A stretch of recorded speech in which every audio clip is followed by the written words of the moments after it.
अंदर ऊर्जा आएगी, साहस आएगी। आज रानी दुर्गावती जयंती है। रानी दुर्गावती अकेले ने जो अकबर की सेना थी उसको ऐसा पछाड़ा था कि दोबारा लौट के नहीं आया। पहले युद्ध में ही उसको मार डाला था।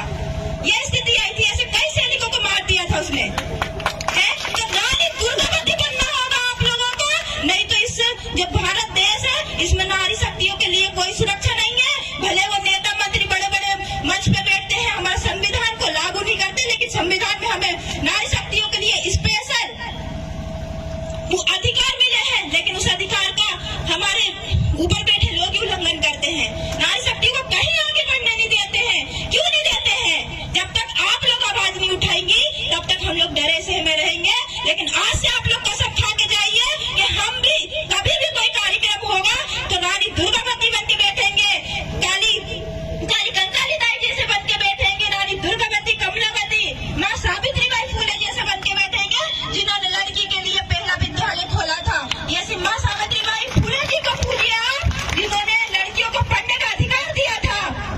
ऐसी माँ को भूल जा रहे हैं हम लोग। और हम किसको माँ को समझ रहे हैं? सरस पैदा करती है और ज्ञान देती है, चलना सिखाती है, हमारे कपड़े बदलती है, हमें बोलना सिखाती है। वो माँ को पूजिए, उंगली पकड़ कर चलना सिखाते हैं कि बेटा इस रास्ते पे जाना है, बेटी इस रास्ते पे जाना है।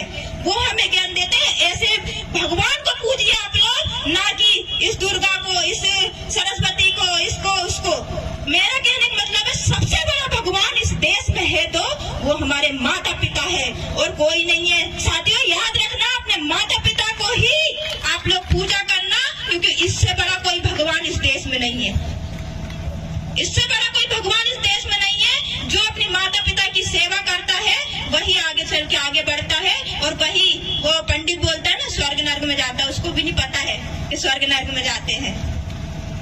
बल्कि हम ऐसे लोग हैं जो मर के भी जिंदा हो जाते हैं। हम ऐसे समाज से हैं जो मर के भी जिंदा हो जाते हैं। ऐसी किसी समाज में हो तो बताइए आप लोग, है क्या?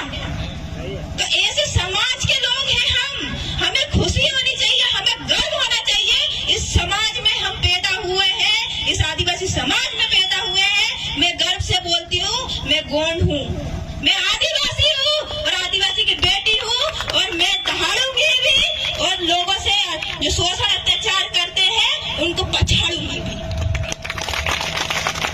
तो मैं बस मातृ शक्तियों से, जो सियाने लोग बैठे उनके लिए भी बोलूंगी कि आप अपनी बेटियों को, अपनी बीवियों को, जो भी है आपके घर में मातृ शक्तियों को लेकर आइए। ऐसे सामाजिक कार्यक्रम में जोड़िए, ऐसे संगठनों में जोड़िए, तब जाके आपकी बेटी, जैसे आज मैं बोल रही हूँ, मेरे माँ बाप ने मुझे 10-10 दिन मैं घर से बाहर भी रहती हूँ ना, तो सोचिए आप एक पिता है, जब आपकी बेटी घर से बाहर होती है तो दिल पे पत्थर रखकर भेजते हैं, कितनी दूर जा रही है लड़की।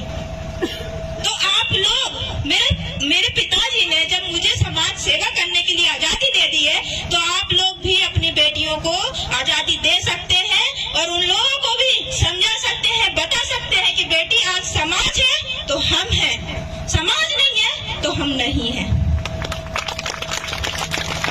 आप लोग बताइए और उनको संस्कृति भी बताइए, क्योंकि ज्यादातर क्या होता है, हमारी जो समाज की लड़कियां हैं, हमारी जो समाज के लड़के, उनको संस्कृति नहीं पता है कि हमें किस गोत्र में शादी करनी है, किस जगह शादी करनी है, किस जगह नहीं करनी। तो वो क्या करते हैं, पंडितों के लड़के से, लड़कियों से शादी करते हैं। क्यों करते हैं?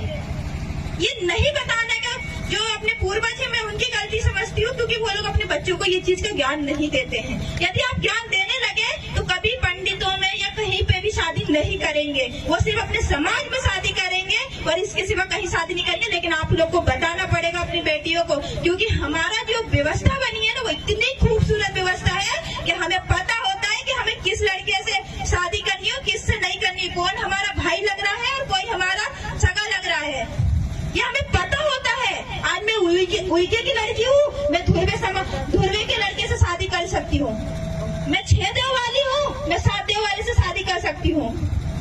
तो मुझे पता है, इसलिए मैं कभी गलती नहीं करूंगी कि मैं अदर कास्ट में जाऊँ, अदर लोगों से शादी करूँ या अदर लोगों के पास जाऊँ। मैं नहीं जाऊंगी, क्योंकि मेरी व्यवस्था इतनी सुंदर है, मेरी संस्कृति इतनी सुंदर है।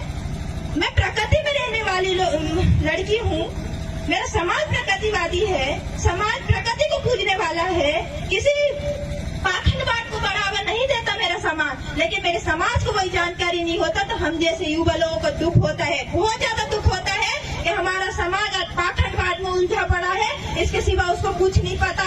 लोग इसी का फायदा उठा रहे हैं और आज वो सत्ता पे बैठे हैं और सत्ता को आज चला रहे हैं और हम गुलाम की जिंदगी जी रहे हैं। क्या आप लोग ऐसे चाहते हैं कि गुलाम की जिंदगी जीना आप लोगों को नहीं चाहते ना? तो क्यों आप लोग अपने वोट को सिर्फ चंद पैसों में बेच देते हैं? एक बोतल आती इतनी बड़ी, उसमें बेच देते हो, एक मुर्गा में बेच देते हो। आप अपने वोट को इतने हल्के में लेते हो। अरे आपके बीच में अपने समाज का हो चाहे कोई हो, लेकिन अपने बीच में आके वो बैठ रहा है, खाना खा रहा है अपने समाज की या इस देश में कहीं की भी यदि वो समस्याओं के ऊपर आवाज उठा रहा है, तो हमें ऐसे लोगों को वोट देना चाहिए। नहीं तो एरे गेरे नत्थु गेरे तो बहुत आते हैं, ऐसे लोगों को वोट देना चाहिए। हमारा वोट बहुत कीमती है, क्योंकि हम पूरा 5 साल इनको दे देते हैं और एक रुपए दो कई बोतल मिलती है, को तो नाम भी नहीं आता उसका ना, उसमें बिक जाते हैं हम लोग। क्यों बिक रहे हो आप लोग? क्या आप लोग सिर्फ इतनी कीमत है आप लोगों की? क्या आप लोग कुछ एक बोतल में बिक जा रहे हो? यही कीमत है आप लोगों की? ये कीमत है? मुझे शर्म आती है कभी कभी तो कि हमारी वोट की कीमत ये नहीं डाल रहे, क्योंकि सबसे बड़ी ताकत हमारी वोट की ताकत है। हम चाहेंगे तो राजा बना सकते हैं और हम चाहेंगे तो उसको मिट्टी में मिला सकते हैं। साथियों, मिट्टी में मिला सकते हैं, ये हमारी ताकत है। तो आप लोग सोच समझ के ऐसा नेता चुनिए। मैं इसका उदाहरण भी दे देती हूँ आप लोगों को। क्या करते हैं, मतलब कोई भी हो, समाज की बेटी के लिए ये कोई लड़का ढूंढते हैं तो उसको तो बड़ा देखते हैं, यार ये गोरा है कि नहीं, सही से चल रहा है कि नहीं चल रहा है, खाना बना लेता है कि नहीं बना लेता, नौकरी करता है कि नहीं करता, देखते हैं कि नहीं? सभी पिता देखिए अपनी बेटी के लिए लड़का ढूंढेंगे तो देखेंगे कि नहीं, बताइए?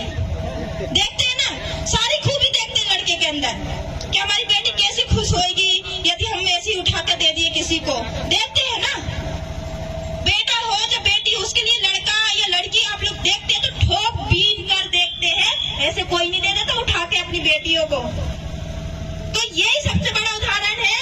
यदि आपके बीच में कोई खड़ा हो रहा है प्रतिनिधि, तो उसको पहले ठोक बजा के देखिए कि ये मेरे समाज में आया था कि नहीं, ये बैठा था कि नहीं, या मेरे साथ खाना खाया कि नहीं, ये मेरी समस्या को समाधान किया कि नहीं, ये मेरी बात वहां तक ले जाता है कि नहीं, कलेक्टर के पास, सरपंच के पास।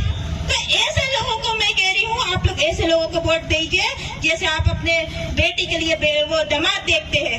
ठोक बजा के देखिए आप लोग, तब जाके आपकी वोट की कीमत सही होगी, नहीं तो कहीं नहीं होगी। ऐसे ही देते रहेंगे, ऐसे ही फेंकते रहेंगे और हम जिंदगी भर गुलाम की